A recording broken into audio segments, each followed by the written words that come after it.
अरे आला हजरत वाले अल्हम्दुलिल्लाह है ना। बस्ती बस्ती करिया करिया ताज। हाँ अल्लाह सलामत रखे। ये आला हजरत नहीं करे, आला हजरत ने कितना कहा, उनकी महक ने दिल के कुंचे खिला दिए हैं, जिस राह चल दिए हैं कूचे फंसा दिए हैं। और नबी की अम्मी के कहती कि मेरे शिकम में आए तो मेरे जिस्म से खुशबू आने लगी। मसला ये था कि दिन बढ़ते गए, कहती है खुशबू भी बढ़ती गई। जैसे जैसे दिन बढ़ते गए खुशबू भी बढ़ती रही। अरब का दस्तूर ये था कि जब कोई औरत बेवा हो जाती तो उसे 1 साल तक खुशबू नहीं लगानी। कितने साल तक? जल्दी जल्दी बोलो, अल्लाह करे आपकी थको थोड़ा सा। कितने दिन तक? 1 साल तक। 1 साल तक खुशबू नहीं लगानी है। 1 साल तक बन सवर के नहीं गुजरना है। हजरत आमीना फरमाती कि जब हुजूर मेरे शिकम में आए, मेरा लाल मेरे शिकम में आया तो मेरे बदन से खुशबू आने लगी। मुझे डर लगा कि अगर ये खुशबू किसी ने सूंघी तो क्या कहेगा, कहीं ये तो नहीं कहेगा कि आमीना खुशबू लगाती है। कहती है एक दिन मेरे माथे पे पसीना आया, मैंने दुपट्टे से पसीना साफ किया तो कहती पहले पसीने से खुशबू थी, जब दुपट्टा साफ किया तो दुपट्टे से खुशबू आने लग गई है। कहीं इस डर से कि दुपट्टे को कोई न सूंघे मैंने दुपट्टे को धोना शुरू किया। कहती कि जो पानी दुपट्टे से निकल के जाता था उस पानी से भी मुश्को अंबर की खुशबू आ रही है। सुभान अल्लाह सुभान अल्लाह। नारे तकबीर, नारे रिसालत, उलमाए अहले सुन्नत, मसलके आला हजरत हजरत अल्लामा मुफ्ती हम्माद रज़ा साहिब क़िबला। वाह वाह।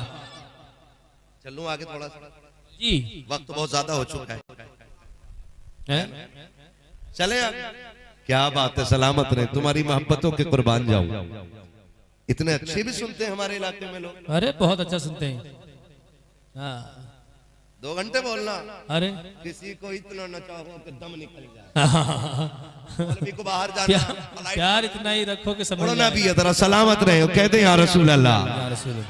हाँ जी, नबी की अम्मी कहती है मैंने दुपट्टे को धोया, दुपट्टे से खुशबू मुझे डर लगा। कहती है फिर जैसे दिन बढ़ते गए खुशबू बढ़ती गई। खुशबू पहले आंगन में खुशबू, फिर आंगन पार किया, दीवारों के पार खुशबू, आई है मोहल्ले में बातें होने लगी।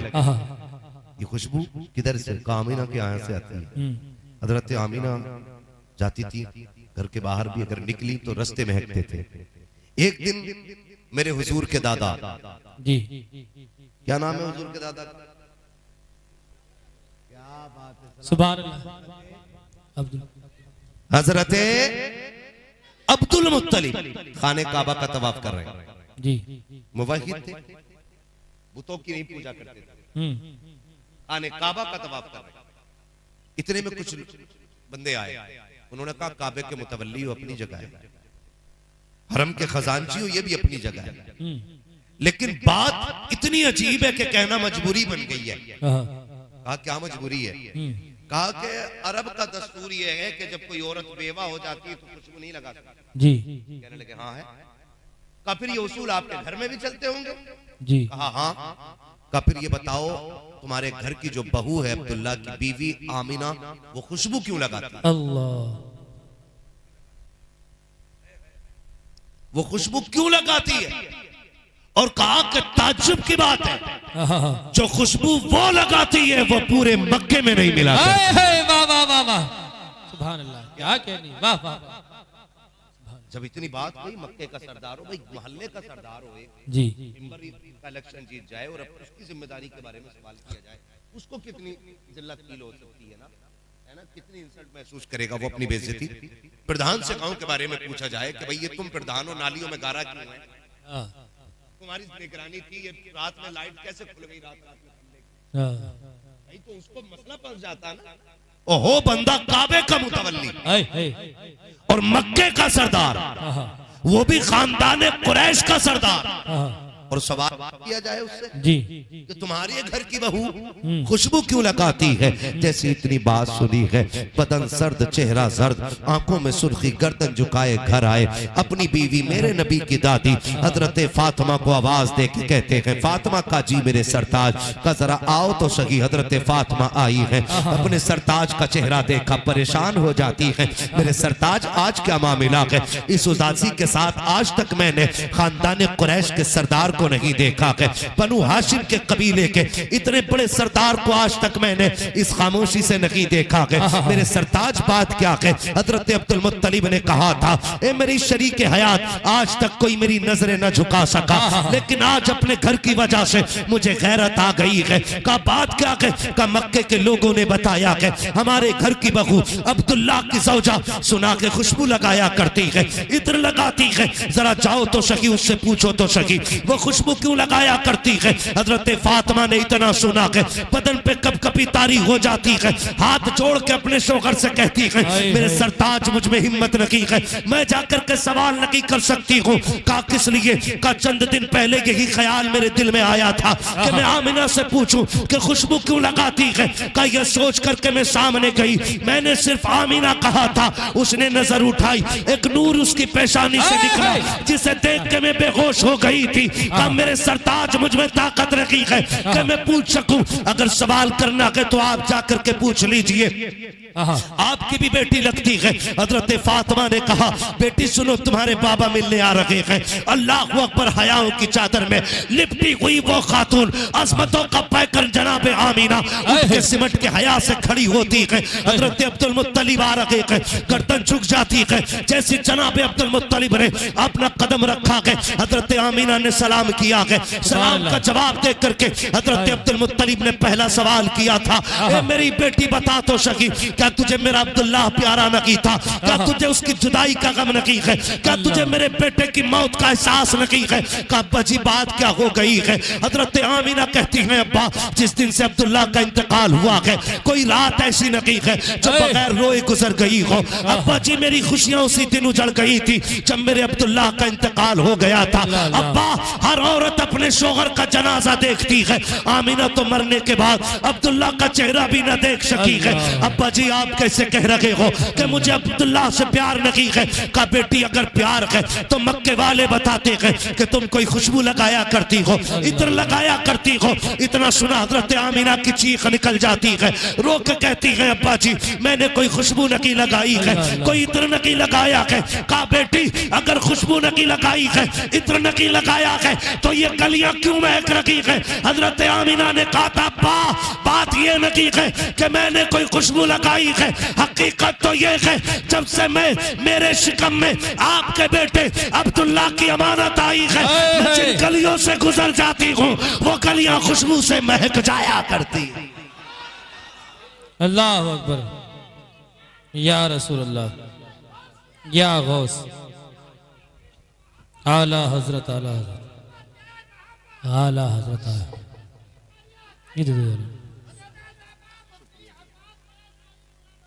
जिंदाबाद। या अली, वो कह रहे कि ये कैसे हो सकता है, या अली, ये कैसे होता है? मुस्कुराए, खुश हुए, कहने लगे बेटी और अब्बा जी यकीन नहीं है, इस अमानत की बरकत ऐसी है कि मैं जिस तकिए पे सर रखूं उस तकिए से खुशबू आती है। हाय हाय हाय, क्या कहने, क्या मैं जिस चीज को छू दूं उस चीज से खुशबू आती है। हाय हाय हाय। हजरत अब्दुल मुत्तलिब ताज्जुब से कहते हैं, ऐसे कैसे हो सकता है? मेरे नबी की दादी दौड़ी दौड़ी गई, दीवार से मिट्टी छुटा के लाई, अब्दुल मुत्तलिब सूंघो ना, सूंघी तो मुश्क की खुशबू आ रही थी। कहिए क्या, 3 दिन हो गए आमिना ने यहाँ हाथ रखा था, आज तक दीवार से मुश्क की खुशबू आ रही है। सुभान अल्लाह, सुभान अल्लाह, हाय हाय हाय, आज तक दीवार से मुश्क की खुशबू आ रही है। ये नबी की अम्मी कह रही है, अब्बा मैं तकिए पे सर रखूं तो तकिए से खुशबू। वो कहती है, अब्बा मजे की बात ये, मैं जिस बहती नहर में हाथ डाल दूं ना वो पूरी नहर मुश्क से बहती। सुभान अल्लाह, सुभान अल्लाह। इतनी अजमतों वाला नबी 12वीं शब माँ की गोद में जब आया, हर माँ को अपना लाल प्यारा होता है, हर माँ की ख्वाहिश होती है कि जो बच्चा आया देखो इसकी आंखें कैसी हैं, इसका चेहरा कैसा है। मेरे नबी की अम्मी कहती है, ये ख्याल मुझे भी आया, बेवा थी, घर में चिराग जला और मेरा लाल जलमगर हुआ, कहती ख्याल आया देखूं तो है कैसा। कहती जब मैंने नजर उठा के देखा ना, कहती मकबूलन, पहली नजर उसकी आंखों पे पड़ी तो मेरे लाल की आंखों में सुरमा लगा हुआ, सुभान अल्लाह, मदहूनन, बालों में तेल पड़ा हुआ था। सुभान अल्लाह, मगसूलन, हाय हाय गुस्ल करके जलवागर हो रहे हैं। मकसूरन, नाफ कटा हुआ है।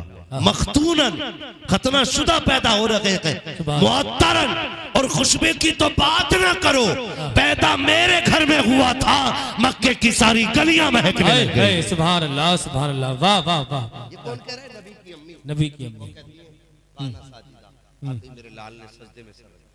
जी, नबी की अम्मी ने बात, बेशक। आती हुजूर सजदे में सर रख रहे। बात लंबी होगी, बस मैं इतना बताना चाहता हूँ।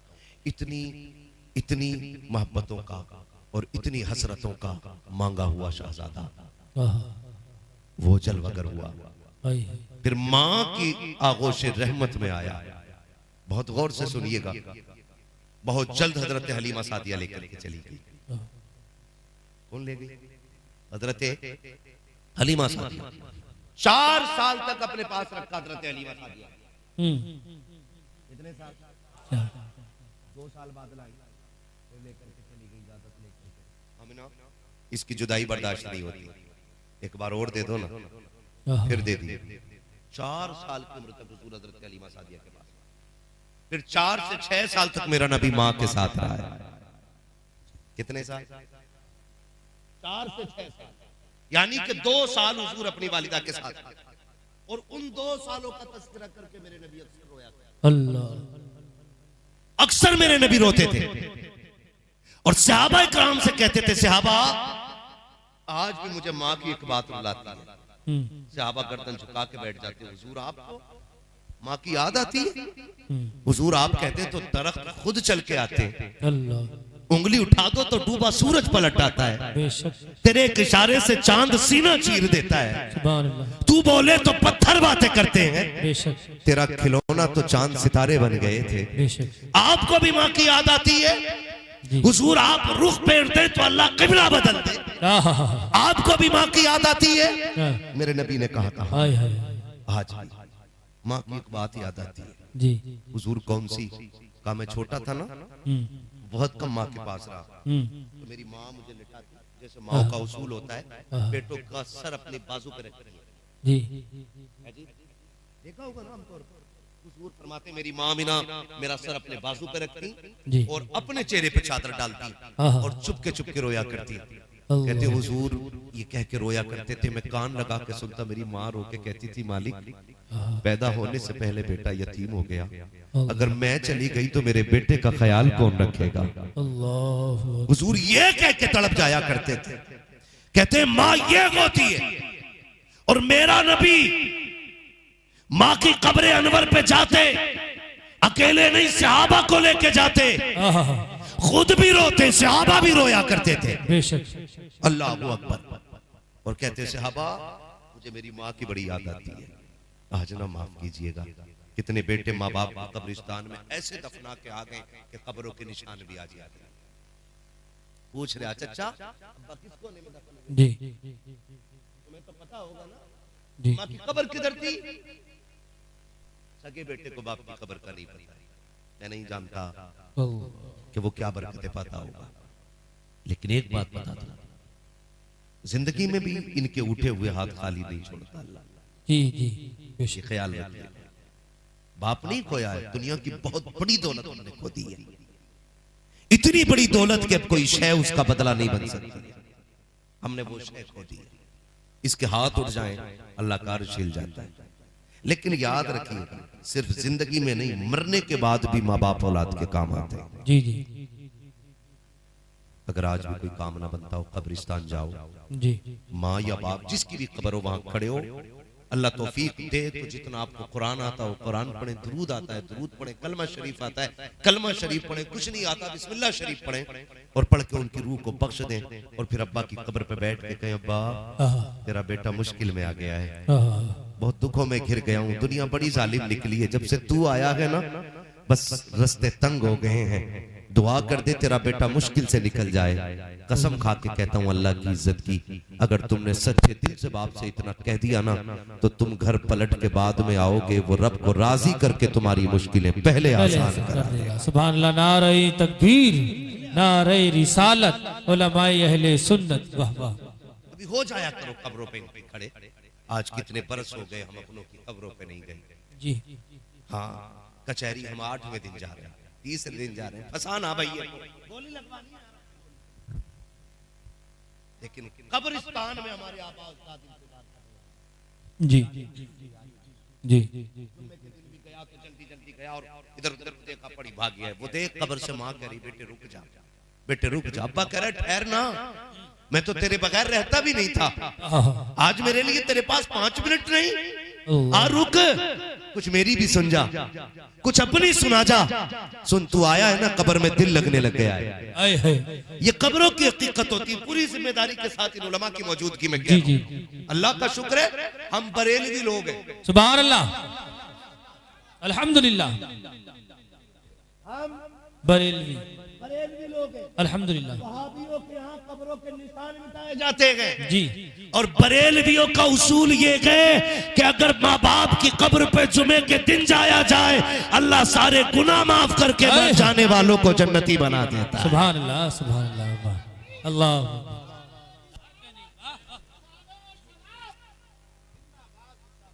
जी जी, जाएंगे इंशाअल्लाह अपनों की कब्रों, इंशाअल्लाह। वक्त दिया करो अपनों को, क्या करना है, वक्त देना है, लेकिन नहीं देते। आला हज़रत सरकार ने अल-मलफूज शरीफ में एक वाक़या तरीफ फरमाया जी, का बाप बेटे ना सफर पे जा रहे थे, इधर सफर पे तिजारत के लिए। अच्छा, पहले सफर ऐसे नहीं होते थे जैसे आज के सफर, बैठे गाड़ी में हुर, फ्लाइट पकड़ी फुर, महीनों का सफर घंटों में, जी सेकंडों में। जी पैदल सफर करते थे, कई कई महीने का सफर होता था। जी, बाप बेटे तिजारत के काफिले में साथ चल रहे, बाप की तबीयत खराब हुई, काफिला रुका, बाप का इंतकाल, बेटे ने दफन किया बाप को, तिजारत का माल लेके आगे चला गया।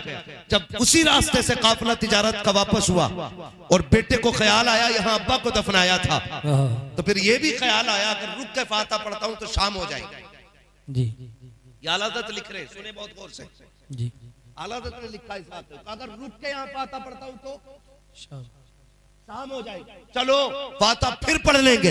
अभी चंद कदम चला गए कि पीछे से एक आवाज आई, उस आवाज के आते कि पैर कांप जाते हैं, जमीन पैरों के नीचे से खसक जाती है। उसने मुड़ के देखा, आवाज थी, आवाज देने वाला नहीं था। पीछे से आवाज आई थी, ठहर बेवफा ठहर तो सही, किधर जा रहा है? उसने मुड़ के देखा, आवाज थी, आवाज देने वाला नहीं। आला हज़रत फरमाते हैं ये आवाज उसके बाप की आवाज थी और उसने कहा था मेरे बेटे सुन तो सही, मेरा इंतकाल हुआ, तू दफन करके चला गया, इसी कब्र के पास से गुजर के जा रहा है और इस सोच के, ये सोच करके तू मेरी कब्र पे नहीं आया कि अगर फातिहा पढ़ने के लिए रुकेगा तो तुझे शेर खा जाएंगे, जंगली जानवर ले जाएंगे, तुझे अपनी जान इतनी प्यारी है कि बाप की कब्र पे फातिहा पढ़े बगैर जा रहा है।